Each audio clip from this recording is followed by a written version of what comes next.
मेरे प्यारे मित्रों, मैं राजनंदन प्रसाद एक बार फिर आपके सामने। मित्रों, सक्षमता 3 का फॉर्म भराया जा रहा है, लेकिन चारों तरफ उदासी है। आप सभी को मालूम है, लगभग 20,000 नियोजित शिक्षक जो सक्षमता 1 और 2 में फेल कर गए हैं, वो भी बहुत कम संख्या में फॉर्म भर रहे हैं। उनका भी झुकाव अब धीरे धीरे नियोजित शिक्षक में बने रहना ही है, क्योंकि जिस तरह की सूचनाएं आ रही हैं और जो वेतन मिल रहा है, 7 से 9 हजार रुपए का कम भुगतान विशिष्ट शिक्षकों को होने जा रहा है। अब सरकार भी समझ नहीं पा रही है कि अगर शिक्षकों का मनोबल अगर इस तरह गिरा तो विशिष्ट शिक्षक बनाने की जो हमारी मुहिम थी वो धूमिल हो जाएगी। तो वे लोग अपने स्तर से सभी पदाधिकारियों को लगाया गया है कि आप लोग लगिए, शिक्षकों का मनोबल बढ़ाइए और उन्हें प्रोत्साहित कीजिए कि विशिष्ट शिक्षक बनना ही आपके लिए भविष्य के लिए बेहतर है।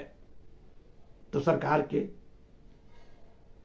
जितने मुलाजिम हैं वे सभी अपने काम में लग चुके हैं, फिर भी रिजल्ट बहुत अच्छा नहीं आ पा रहा है। बड़ा दुख हो रहा है कि हमारे ही बीच के कुछ लोग अब सरकार का साथ दे रहे हैं। दे भी क्यों ना दे, सवाल ये उठता है कि क्यों ना दे, क्योंकि वे लोग भी कहीं ना कहीं से सरकार से प्रभावित हैं।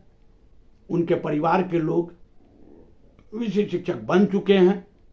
आगे भी उनको भी लगता है कि आने वाले समय में मेरा नेतृत्व उन लोगों के लिए होगा जो विशिष्ट शिक्षक बन चुके हैं, तो वो भी चाहेंगे, क्योंकि पिछले 1.5-2 महीने से ये लोग कभी दिखाई नहीं दे रहे। हमारे ये नेता कल तक सक्षमता के विरोध में लंबी लंबी बातें कहा करते थे।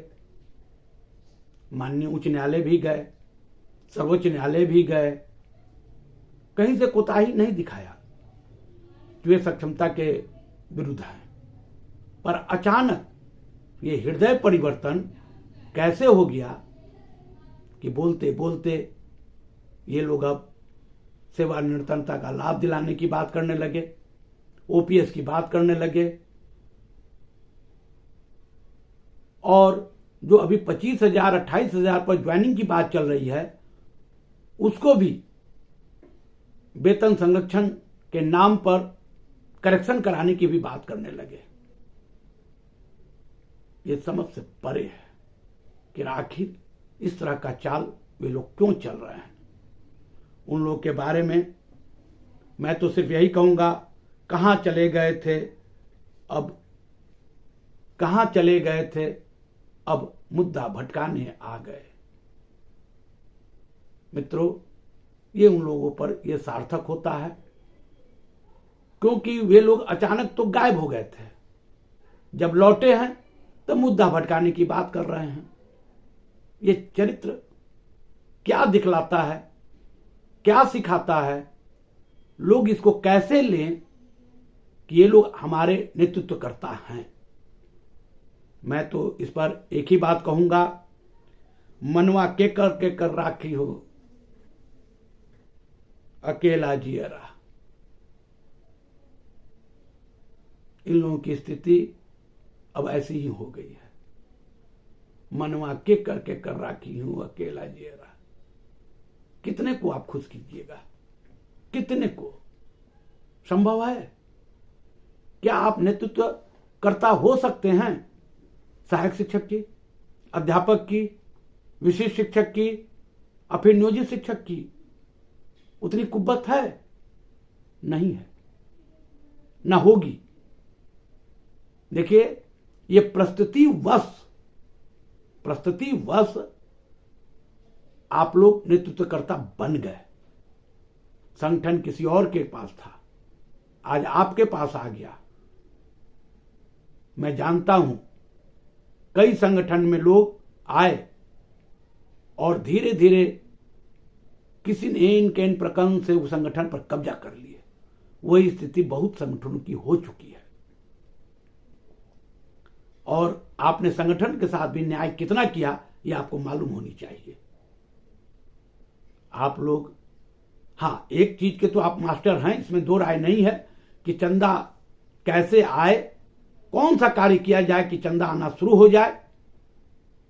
हम ये बात मानते हैं कि केस लड़ने में पैसों की जरूरत पड़ती है।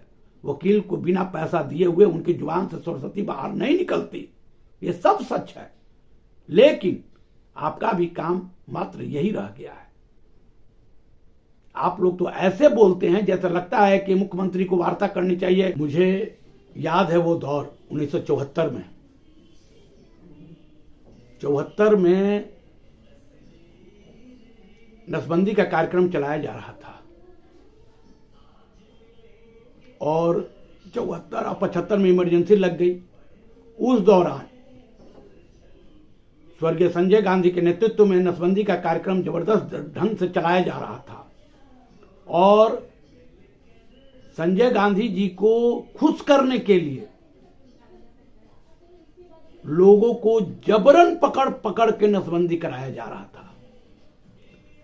मुझे याद है कि कई युवा जिनकी शादी नहीं हुई थी, शादी की उम्र भी नहीं हुई थी, उनकी भी नसबंदी करा दी गई।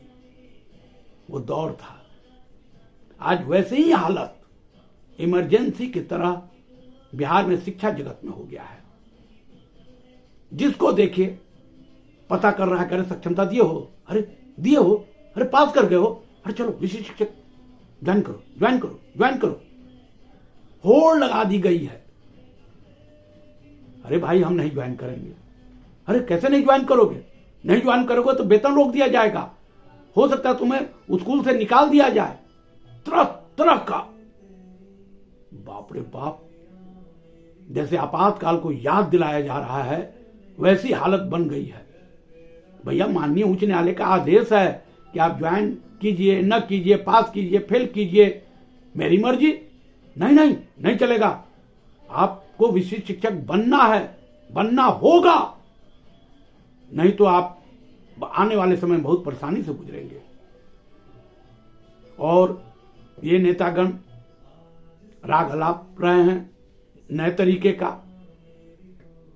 ये लोग तो अब सेवानिवृत्ता का लाभ दिलाएंगे, ओपीएस दिलाएंगे, क्या क्या दिलाएंगे।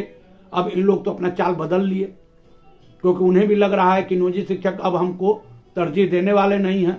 क्योंकि एक तरफ संजय जी मोर्चा कसे हुए हैं, दूसरी तरफ जैन जी, तीसरी तरफ राकेश सांडिल्य जी। अब बचा कुचा कसर मेरा छोटा भाई मुस्तफा आजाद लगा हुआ है, इसलिए घबराने की जरूरत नहीं है।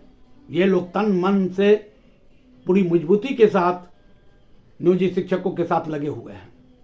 इसलिए नियोजित शिक्षक भी पूरे दमबंगई के साथ एकजुटता का परिचय दे रहे हैं।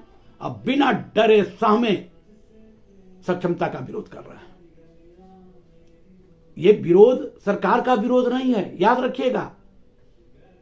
सरकार अपनी जगह पर है, जो सरकार के पक्षधर हैं वो सरकार को मान रहे हैं, जो विरोधी हैं वो विरोधी की तरह काम कर रहे हैं। ये अलग मुद्दा है, इससे हमें कोई लेना देना नहीं है।